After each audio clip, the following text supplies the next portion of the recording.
ನಮಸ್ತೆ ವೀಕ್ಷಕರೇ, ಅಪ್ಪನ ಮನೆ ಅಡುಗೆಗೆ ಸ್ವಾಗತ. ಇವತ್ತು ಒಂದು ಸಿಂಪಲ್ ಸ್ನ್ಯಾಕ್ಸು ಮತ್ತು ನ್ಯೂ ಇಯರ್ ಸ್ಪೆಷಲ್ಲು ಬನಾನಾ ಆಲೂಗಡ್ಡೆ ಕಟ್ಲೆಟ್ ಹೇಗೆ ಮಾಡೋದು ಅಂತ ನೋಡೋಣ.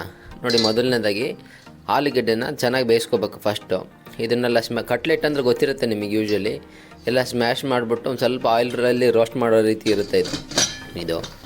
ಸೊ ಹಾಗಾಗಿ ಫಸ್ಟು ಆಲೂಗಡ್ಡೆನ ಬೇಯಿಸ್ಕೊತಾ ಇದ್ದೀನಿ ನೋಡಿ. ಈಗ ಅದಾದ ನಂತರ ಬಾಳೆಹಣ್ಣು ಕೂಡ ಸ್ಟೀಮಿಗೆ ಇಟ್ಕೋತಾ ಇದ್ದೀನಿ. ನಾರ್ಮಲ್ ಇಡ್ಲಿ ಪಾತ್ರೆ ಇರುತ್ತಲ್ಲ, ಅದಕ್ಕೆ ನಾನು ನೋಡಿ ಜಸ್ಟ್ ಇಲ್ಲಿ ಚಿಕ್ಕ ಚಿಕ್ಕ ಬಾಳೆಹಣ್ಣು ತೊಗೊಂಡಿದ್ದೀನಿ. ಏಲಕ್ಕಿ ಬಾಳೆ ಯೂಶ್ವಲಿ ಬೆಂಗಳೂರಲ್ಲಿ ಸಿಗುತ್ತೆ. ಇದು ಬೆಂಗಳೂರು ಕಡೆ ಜನಕ್ಕೆ ತುಂಬ ಚೆನ್ನಾಗಿ ಗೊತ್ತಿರುತ್ತೆ. ನಮ್ಮ ಕಡೆ ಚಿಕ್ಕಮಂಗ್ಳೂರಲ್ಲಾದರೆ ಪುಟ್ಟ ಬಾಳೆ ಅಂತ ಕರಿತೀವಿ ಇದನ್ನು ಕೂಡ ಸ್ಟೀಮಿಗೆ ಹಾಕ್ಕೋತಾ ಇದ್ದೀನಿ. ಒಂದು 15 ನಿಮಿಷ ಚೆನ್ನಾಗಿ ಸ್ಟೀಮ್ ಆಗಬೇಕು. ಮತ್ತು ಇದನ್ನೆಲ್ಲ ಚೆನ್ನಾಗಿ ನಾವು ಸ್ಮ್ಯಾಶ್ ಮಾಡ್ಕೋಬೇಕಾಗತ್ತೆ. ಅದರ ನಡುವೆ ಇದಕ್ಕೆ ಬೇಕಾದಂತಹ ಸ್ಪೈಸಸ್ಸು ಅದನ್ನು ಕೂಡ ಚಿಕ್ಕದಾಗಿ ಚಾಪ್ ಮಾಡ್ಕೋಬೇಕು. ಯೂಶ್ವಲಿ ಚಾಪರ್ ಜಾರು ಅದಕ್ಕೆ ಹಾಕ್ಕೊಂಡ್ರೆ ನಮಗೆ ಈಸಿ. ನೋಡಿ, ಈಗ ಚಾಪರ್ ಜಾರಿಗೆ ಹಾಕ್ಕೊಂಡಿದ್ದೀನಿ ಶುಂಠಿ, ಬೆಳ್ಳುಳ್ಳಿ, ಹಸಿಮೆಣಸಿನ್ಕಾಯಿ ಮತ್ತು ಕೊತ್ತಂಬರಿ ಇಷ್ಟನ್ನು ಕೂಡ ಹಾಕಿ ನಾವು ಚೆನ್ನಾಗಿ ಸ್ಮ್ಯಾಶ್ ಮಾಡಬೇಕಾಗತ್ತೆ. ಈಗ ನೋಡಿ, ಸ್ಪೈಸಸ್ ಏನೇನು ಯೂಸ್ ಮಾಡ್ತೀನಿ ಅಂತ ಅದೇ ಫ್ಲೇವರ್ಫುಲ್ ಆಗಿರ್ತಕ್ಕಂಥದ್ದು. ಬಾಳೆಹಣ್ಣು ಬಂದು ಸ್ವೀಟ್ ಕೊಡುತ್ತೆ, ಆಲೂಗಡ್ಡೆನೂ ಕೂಡ ಒಂಥರ ಜೆಲ್ಲಿ ಕೊಡುತ್ತೆ. ನೋಡಿ, ಈಗ ಖಾರ ಪುಡಿ ಹಾಕ್ತಾಯಿದ್ದೀನಿ. ಇದೇ ಸ್ಪೈಸಸನ್ನು ಕೂಡ ನೀವು ಬಳಸ್ಕೊಳ್ಳಿ. ತುಂಬ ಸ್ಪೈಸಿ ಇರಲ್ಲ, ತುಂಬ ಚೆನ್ನಾಗಿರುತ್ತೆ ಮೀಡಿಯಮ್ ಆಗಿ. ಈಗ ಖಾರ ಪುಡಿ, ಸ್ವಲ್ಪ ಅರಿಶಿನ, ಆಮೇಲೆ ಸ್ವಲ್ಪ ಜೀರಿಗೆ ಪೌಡ್ರು ಮತ್ತು ಉಪ್ಪು, ಆಮೇಲೆ ಸ್ವಲ್ಪ ಚಾಟ್ ಮಸಾಲ. ಈಗ ಚಾಟ್ ಮಸಾಲ ಹಾಕ್ತಾಯಿದ್ದೀನಿ ನೋಡಿ.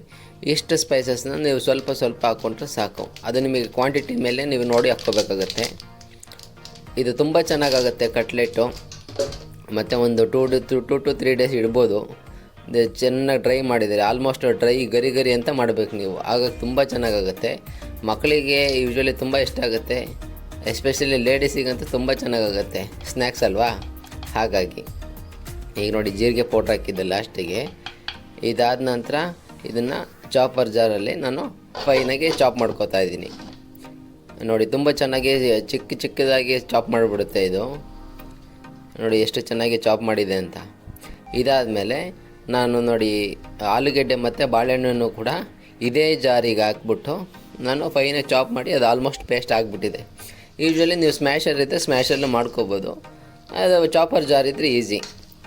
ಅದಾದ ನಂತರ ಆ ಮಸಾಲಾನ ಪ್ಲಸ್ ಆ ಮಿಕ್ಸ್ಚರು ಎರಡನ್ನೂ ಕೂಡ ಚೆನ್ನಾಗಿ ಮಿಕ್ಸ್ ಮಾಡಬೇಕು. ಬಾಳೆಹಣ್ಣು, ಆಲೂಗಡ್ಡೆ ಮತ್ತು ನಾವು ಮಾಡಿರ್ತಕ್ಕಂಥ ಮಿಕ್ಸ್ಚರು, ಈ ಮೂರನ್ನು ಕೂಡ ಚೆನ್ನಾಗಿ ಸ್ಮ್ಯಾಶ್ ಮಾಡಿಕೊಂಡು ಮಿಕ್ಸ್ ಮಾಡ್ಕೊಳ್ಳಿ. ನೋಡಿ, ನಮಗೆ ಯಾವ ರೀತಿ ಹದ ಬೇಕು ಅಂತಂದರೆ ನಮಗೆ ಉಂಡೆ ಮಾಡಬೇಕು ಇದನ್ನು. ಹಾಗಾಗಿ ಅದು ಅಷ್ಟು ಆಗಿಲ್ಲ ಅಂತಂದರೆ ಸ್ವಲ್ಪ ನೀವು ಅಕ್ಕಿ ಹಿಟ್ಟು ಹಾಕ್ಕೋಬೇಕಾಗತ್ತೆ. ಇದಕ್ಕೆ ಎಕ್ಸ್ಟ್ರಾ ವಾಟ್ರೆಲ್ಲ ಏನು ಹಾಕಬಾರ್ದು, ಫ್ಲೇವರ್ ಕಮ್ಮಿ ಆಗಿಬಿಡುತ್ತೆ. ಸೊ ಹಾಗಾಗಿ ನೀವು ಅಕ್ಕಿ ಹಿಟ್ಟನ್ನು ಹಾಕ್ಕೊಂಡು ಒಂದು ನಿಮಗೆ ಉಂಡೆ ಕಟ್ಟಬೇಕು. ಆ ರೀತಿ ಚಪಾತಿ ಮಾಡ್ತೀವಲ್ವ, ಅದೇ ರೀತಿ ಉಂಡೆಯನ್ನು ಮಾಡಬೇಕಾಗತ್ತೆ. ಹಾಗಾಗಿ ಸ್ವಲ್ಪ ಅಕ್ಕಿ ಹಿಟ್ಟು ಹಾಕ್ಕೊಂಡು ರೌಂಡು ಅದ ನೋಡಿಕೊಂಡು ರೌಂಡ್ ಆಗುತ್ತೆ ಅಂತ ನೋಡ್ಕೊಂಡು ಅಷ್ಟು ಮಾಡ್ಕೊಳ್ಳಿ. ಈಗ ನೋಡಿ, ಉಂಡೆ ಆಗಿದೆ. ಅದನ್ನು ಬ್ರೆಡ್ ಕ್ರಮ್ಸು, ಅದನ್ನು ನಾವು ಬ್ರೆಡ್ ಕ್ರಮ್ಸ್ ಅಂದರೆ ಬ್ರೆಡ್ ಪೌಡ್ರು, ಅದನ್ನು ನಾವು ನೀಟಾಗಿ ಔಟರ್ ಲೇಯರ್ಗೆ ಸ್ಟಿಕ್ ಮಾಡ್ಕೋಬೇಕು. ನಿಮಗೆ ಬ್ರೆಡ್ ಕ್ರಮ್ಸ್ ಸಿಗಲಿಲ್ಲ ಅಂತಂದರೆ ನೀವು ಹೊರಗಡೆ ಸಿಗೋ ಬ್ರೆಡನ್ನೇ ತಂದು ಪ್ಯಾನಲ್ಲಿ ಹೀಟ್ ಮಾಡಿಬಿಟ್ಟು ಪೌಡ್ರ್ ಮಾಡ್ಕೋಬೋದು. ಇಲ್ಲ ಅಂತಂದರೆ ರಸ್ಕ್ ಇರುತ್ತಲ್ಲ, ಅದನ್ನೇ ಪೌಡ್ರ್ ಮಾಡ್ಕೋಬೋದು. ಆ ರೀತಿ ಅದಾದಮೇಲೆ ನೋಡಿ, ತಾವಾಗ ಒಂದು ಸ್ವಲ್ಪ ಆಯಿಲ್ ಹಾಕ್ಬಿಟ್ಟು ಅದಾದಮೇಲೆ ಜಸ್ಟ್ ಶಾಲೋ ಫ್ರೈ ಮಾಡಬೇಕು. Shallow fry is nothing but deep fry ಅಂತಂದರೆ ಆಯಿಲಲ್ಲಿ ಮುಳುಗಿಸ್ತೀವಿ. ಇಲ್ಲ ಅಂತ ಶಾಲೋ ಫ್ರೈ ಅಂತಂದರೆ ಜಸ್ಟ್ 1 ಸರ್ಫೇಸು 2 ಸರ್ಫೇಸಲ್ಲಿ ಜಸ್ಟ್ ರೋಸ್ಟ್ ಮಾಡಬೇಕಾಗತ್ತೆ ಅಷ್ಟೇ. ಶಾಲೋ ಫ್ರೈ ಮಾಡಿದರೆ ಅದು ತುಂಬ ಚೆನ್ನಾಗಿ ರೋಸ್ಟ್ ಆಗುತ್ತೆ. ನೋಡಿ, ತೀರಾ ಬ್ರೌನ್ ಎಲ್ಲ ಬ್ಲ್ಯಾಕಿಶ್ ಮಾಡಬೇಡಿ, ಒಂದು ಲೈಟಾಗಿ ಬ್ರೌನ್ ಆಗೋಷ್ಟು ನೀವು ಹೀಟ್ ಮಾಡಿದರೆ ತುಂಬ ಚೆನ್ನಾಗಾಗುತ್ತೆ. ಒಂಥರ ಬಿಸ್ಕೆಟ್ ರೀತಿ ಇರುತ್ತೆ ಬಾಳೆಹಣ್ಣು ಆಲೂಗಡ್ಡೆ. ನೀವು ಬಾಳೆಹಣ್ಣಿಂದ ಮಾಡಿರೋದು ಅಂತ ಗೊತ್ತೇ ಆಗೋದೇ ಇಲ್ಲ, ಅಷ್ಟು ಚೆನ್ನಾಗಾಗುತ್ತೆ ಇದು. ತುಂಬ ತಿನ್ಬೇಕಾದ್ರೆ ಸ್ವೀಟ್ ಬರುತ್ತೆ, ಬಟ್ ಬಾಳೆಹಣ್ಣು ಮಾಡುವಾಗ ತುಂಬ ಚೆನ್ನಾಗಾಗುತ್ತೆ. ಈಗ ನೋಡಿ, ಎಷ್ಟು ಒಳಗೆ ಕ್ರಿಸ್ಪಿಯಾಗಿರುತ್ತೆ ಅಂತಂದರೆ ಆ ಬಾಳೆಹಣ್ಣಿನ ಸ್ವೀಟ್ನೆಸ್ ಇರುತ್ತೆ, ಆಲೂಗಡ್ಡೆದು ಜೆಲ್ಲಿನೆಸ್ಸು ತುಂಬ ಚೆನ್ನಾಗಾಗುತ್ತೆ.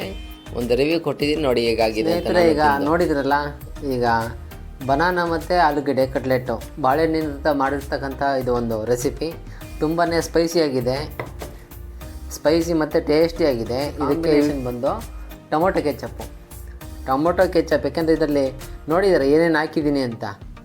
ಸೊ ಸ್ಪೈಸಸ್ ಎಲ್ಲ ಹಾಕಿದ್ದೀನಿ ಇದಕ್ಕೆ, ಹಾಗಾಗಿ ಸ್ವಲ್ಪ ಸ್ಪೈಸಿನೆಸ್ ಜಾಸ್ತಿನೇ ಇರ್ತದೆ ಖಾರ. ಹಾಗಾಗಿ ನಾವು ಒಂದು ಸ್ವಲ್ಪ ಟೊಮೊಟೊ ಕೆಚಪ್ ಹಾಕ್ಕೊಂಡು ತಿಂದ್ಬಿಟ್ರೆ ತುಂಬಾ ಚೆನ್ನಾಗಿರುತ್ತೆ. ನಾನು ಅವಾಗಲೇ ಟೇಸ್ಟ್ ನೋಡಿದೆ, ತುಂಬಾ ಚೆನ್ನಾಗಿತ್ತು. ಸ್ಪೈಸು ಪ್ಲಸ್ ಇದೊಂಥರ ಟೊಮೊಟೊ ಕೆಚಪ್ ಜೊತೆ ಸೂಪರ್ ಕಾಂಬಿನೇಷನ್ನು. ಇದೇ ರೀತಿ ಒಳ್ಳೆ ಸ್ನ್ಯಾಕ್ಸು ಹೆಲ್ತಿಯಾಗಿ ತಿನ್ನಿ. ನೋಡಿ, ಬನಾನಾ ಮನೆಯಲ್ಲಿ ಜಾಸ್ತಿ ಇದ್ದಾಗ, ಬಾಳೆಹಣ್ಣು ಜಾಸ್ತಿ ಇದ್ದಾಗ ಈ ರೀತಿ ಒಂದು ಸಿಂಪಲಾಗಿ ಒಂದು ಮಾಡ್ಬೋದು. Thanks for watching.